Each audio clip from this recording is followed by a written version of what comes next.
अरमान ढूंढ कर लाएगा आरोही के एक्सीडेंट की असली फुटेज और अभीरा और अक्षरा मैम को निर्दोष साबित करेगा और दिलाएगा अभीरा को इंसाफ। पर ये सब होता कैसे हम आपको बताते हैं।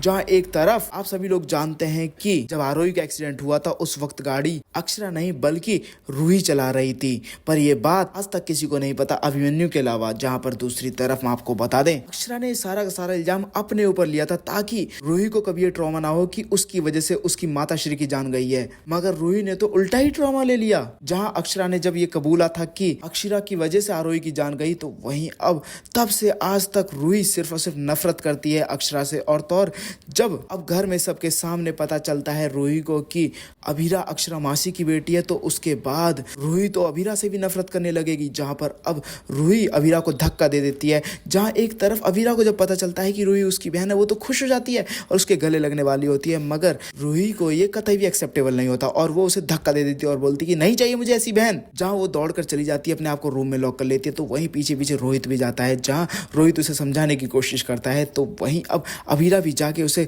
गेट खोलने के लिए बोलती है, तो वहीं रूही किसी की भी बात नहीं सुनती और बोलती है रोहित से कि इससे बोल दो चली जाए अभीरा यहाँ से। तो वहीं अब रोहित जैसी गेट खोलता है, वो अरमान से बोलता है कि प्लीज भैया आप अभीरा को यहाँ से ले जाओ। तो वहीं अब अभीरा वो तो टूट जाती है और रोने लगती है। तो वहीं अरमान अभीरा को संभालता है और बोलता है कि अभीरा मैं तुम्हारे साथ हूँ, मुझे तुम पे विश्वास है और अक्षरा मैम पे भी कि वो ऐसी गलती कभी नहीं कर सकती। कोई तुम्हारे साथ खड़ा हो या ना हो खड़ा हो, मैं तुम्हारे साथ खड़ा रहूंगा। तो वहीं अब विद्या भी ड्रामे करने लगती है और कहती है कि हे भगवान ये क्या हो गया, मेरे बेटे की ऐसी लड़की के साथ शादी हो गई जिसकी मां ने मनीष जी के पूरे परिवार की खुशियां खा गई। जहां पर अब मनीष जी भी बहुत ज्यादा टूट चुके होते हैं। तो वहीं दूसरी तरफ अब अरमान के लिए केस सॉल्व करना कोई बड़ी बात नहीं थी, मगर अब अरमान पूरी बात को समझेगा मनीष जी से और पूरी बात जानने के बाद अब अरमान फिर से उस केस की इन्वेस्टिगेशन चालू करेगा और पता लगाएगा कि आखिर उस दिन एक्सीडेंट हुआ कैसे था। जहां पर अब अरमान वो वहां के आसपास के सारी फुटेज चेक करवाएगा, तो वहीं पुराने पुलिस स्टेशन के रिकॉर्ड भी निकलवाएगा, तो वहीं उसे वो फुटेज की सीडी मिल जाएगी जिसमें साफ साफ दिख रहा होगा कि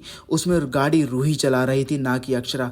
बल्कि अक्षरा तो गाड़ी को रोकने की कोशिश कर रही थी। अक्षरा ने तो पहले रूही को बचाया था। उसी वक्त रूही ने हैंड ब्रेक खींच दिया था, जिसके बाद गाड़ी अपने आप पीछे जाने लगी थी। तो वहीं अक्षरा तो आरोही को बचाने की कोशिश कर रही थी, मगर अक्षरा से गाड़ी रुकती नहीं। तो वहीं पीछे जहां आरोही फोन पे बात कर रही होती है, वो गाड़ी सीधे जाके आरोही में टकरा जाती है और आरोही का एक्सीडेंट हो जाता है।